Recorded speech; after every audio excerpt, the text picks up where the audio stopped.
pessoal, tudo bem? Aqui quem fala é o Diego Cerqueira, professor de Direito Constitucional, passando para deixar mais uma dica para você que está se preparando para o exame da OAB. E o tema de hoje, meus amigos, diz respeito às medidas provisórias. O que acontece? A medida provisória trata-se de um ato de competência do chefe do Poder Executivo Federal, do Presidente da República, trata-se de um ato de atribuição própria do presidente, que, embora não seja lei em sentido formal, tecnicamente, mas ela possui status de lei. A medida provisória, nós temos previsões específicas no artigo 62. Eu peço que vocês abram o vade-mecum para a gente começar o nosso estudo. Trata-se de um ato normativo primário, que, portanto, extrai fundamento diretamente do texto constitucional, e um ato de competência aí própria do presidente da República. Nós temos algumas características importantes previstas no artigo 62. A primeira delas é que a medida provisória, embora não seja lei, ela tem força de uma lei, ela tem a força para poder produzir aí, ter vigência, validade e produzir os seus efeitos. A medida provisória, ela não pode ser editada em qualquer circunstância, é preciso que estejamos diante dos requisitos da relevância e urgência, e essa medida provisória, ela precisa ser convertida em lei no âmbito legislativo, aí ela precisa ser submetida ao crivo do Congresso Nacional, tá bom? Olha só, marque um artigo 62 que nos diz o seguinte: em caso de relevância e urgência, o presidente da República poderá adotar medidas provisórias com força de lei, marque essa expressão, devendo submetê-las de imediato ao Congresso Nacional. Procedimento: o presidente edita um ato, uma medida provisória de competência dele e encaminha para que haja aí um projeto de lei de conversão no legislativo dessa medida provisória tratando sobre o tema. Tem força de lei, mas precisa demonstrar o grau de relevância e de urgência, tá bom? Agora, o ponto que eu acho que a OAB pode trazer em prova. Existem alguns temas que não podem ser objeto de uma medida provisória. São esses temas que a gente precisa ter atenção, é a regra do parágrafo 1º, vem comigo para a tela, é vedada a edição de medidas provisórias sobre matérias relacionadas a temas de direitos aí de nacionalidade, cidadania, direitos políticos, não cabe medida provisória, partidos políticos e direito eleitoral. Eventualmente, se o presidente da República editar medida provisória sobre esses temas, estejamos diante aí de uma natureza inconstitucional, tá bom? Então fiquem espertos, direitos de nacionalidade, cidadania, direitos políticos, partidos políticos, direitos eleitorais principalmente, não pode ser objeto de uma medida provisória. Mas temos outras circunstâncias, direito penal, processual penal, são questões específicas que também não estão no âmbito da competência do presidente. Então vem comigo para a tela, direito penal, processual penal e processual civil, não cabe ao presidente da República tratar no tema de uma medida provisória. E aqui o principal, matéria de reserva de lei complementar. A Constituição, num seio de valores políticos, sociais, instituiu regras próprias, certos temas que precisam observar a qualidade de uma lei complementar. Normas gerais de direito tributário, artigo 146.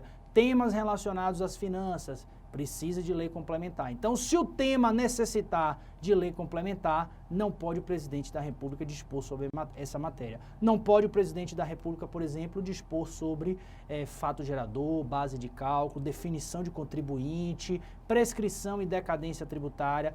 Todos esses temas estão aí no âmbito de uma necessidade de lei complementar, tá bom? Fiquem espertos e também não cabe o PR tratar aí sobre aquelas questões políticas, direitos políticos dos partidos, direito eleitoral, direito de nacionalidade, cidadania, penal, processual penal e direito processual civil. O presidente não pode editar medida provisória sobre esses temas. Tudo bem, meus amigos? E aí, por fim, algo que também a OAB pode trazer, matéria já disciplinada em projeto de lei aprovado pelo Congresso Nacional e pendente de sanção ou veto do presidente, não pode o presidente agora, nessa etapa final, querer editar uma medida provisória. Se a gente já tem um projeto de lei que foi aprovado pelo Congresso, foi aprovado pelo Legislativo, só está pendente de sanção ou veto do PR. Não pode ele agora querer utilizar-se de uma medida provisória, tá bom? Nós temos algumas características importantes na medida provisória, eu peço que você tenha atenção a algumas delas. Vem comigo para a tela, o primeiro ponto diz respeito ao prazo para a edição de uma medida provisória. Então, as medidas provisórias, parágrafo 3º, ressalvado o disposto no parágrafo 11 e 12, perderão eficácia desde a sua edição, se não forem convertidas em lei no prazo de 60 dias, prorrogável nos termos do parágrafo 7º, uma vez por igual período, devendo o Congresso Nacional disciplinar por decreto legislativo as relações jurídicas delas decorrentes. Então, primeiro ponto, medida provisória, qual é o prazo? 60 dias. A prorrogação automática, não. Pode prorrogar uma vez por igual período. Então, é 60 mais 60, até 60. Se for editada uma medida provisória, tem que ter atenção especial à possibilidade de prorrogação por uma vez em igual período, tá bom? Se não houver a conversão desse projeto de lei da MP em lei propriamente dita, ela perde a sua eficácia. Agora, fica o Congresso Nacional com a obrigação aí de editar um decreto legislativo para regular as relações jurídicas estabelecidas, para que a gente não tenha insegurança jurídica. Então, todas as partes, as relações que foram formadas no bojo da vigência daquela MP, elas precisam ser resguardadas por um decreto legislativo editado aí pelo Congresso Nacional. Eventualmente, por exemplo, a medida provisória em termos de benefícios fiscais, aqueles benefícios que foram conferidos no período da MP, que perdeu eficácia, precisa de um decreto para trazer segurança jurídica àquelas partes envolvidas numa relação, tá bom? É um exemplo, isso pode acontecer com todas as medidas provisórias. Se perder eficácia, aí, nesse caso, fica o Congresso Nacional para editar um decreto legislativo, tá bom, pessoal? Um outro ponto que eu chamo atenção diz respeito ao regime de urgência da medida provisória. O presidente edita a medida provisória, encaminha para o Legislativo, para que o Legislativo tramite esse projeto de lei, que é a conversão da medida provisória e formação da lei. Só que existe um prazo para que o Legislativo faça a conversão, que é o prazo da MP, mas existe um momento aí que vai ser determinada a urgência desse processo. Então vem comigo para a tela, é o chamado trancamento de pauta. O que quer dizer isso, Diego? Olha só, o presidente editou a medida provisória. Ok, 60 dias, começa a valer 60.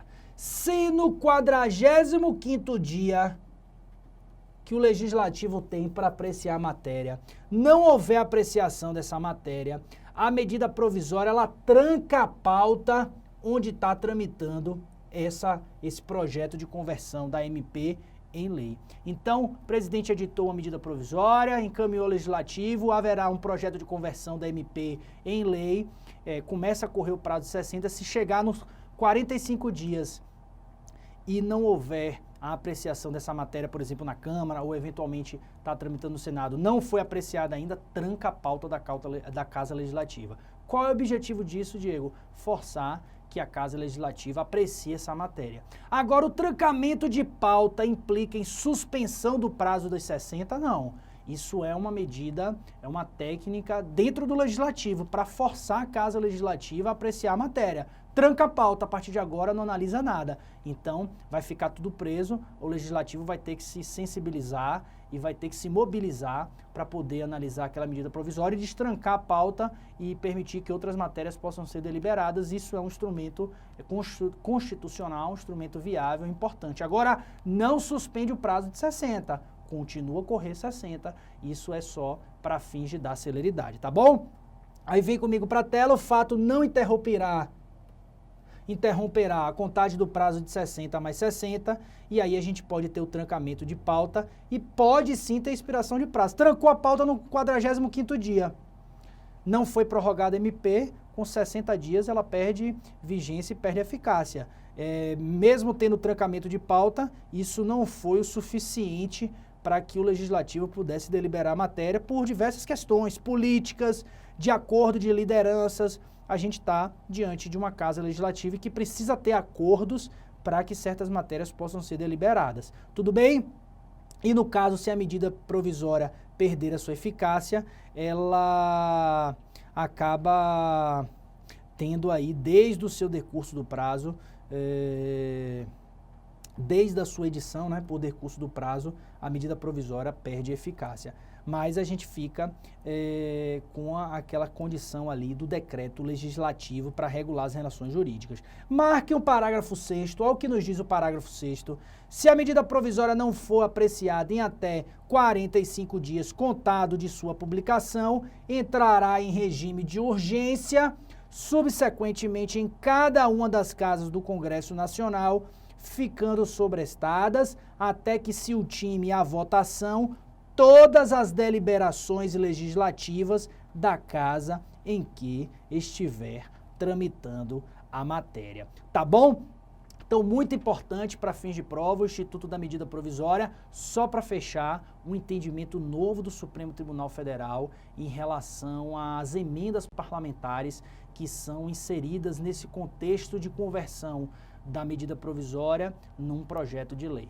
Vem aqui comigo para a tela, perdão. Olha só o que o Supremo analisou.